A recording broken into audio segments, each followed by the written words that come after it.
কি দাঁড়াইছো তো? কিছু বলবা? স্যার, আমার মা অসুস্থ, আমার 2 দিন ছুটি লাগবে। আমার মা খুব অসুস্থ, বাড়িতে গিয়ে ডাক্তার দেখাতে হবে। এত কিছু ছুটি? এত ছুটি দেওয়া যাবে না।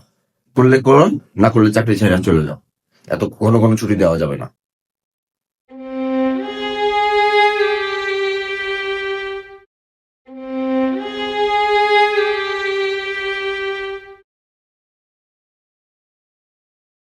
কি একরাম, মন খারাপ কে?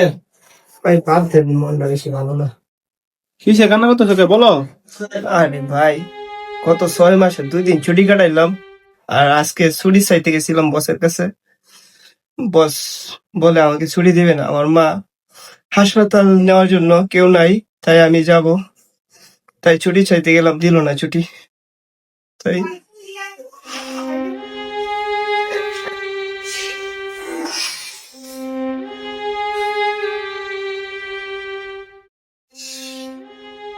এমনই কিছু মানুষ আছে যারা আমাদের টাকার বিনিময়ে আমাদেরকে গোলাম বানিয়ে রাখে।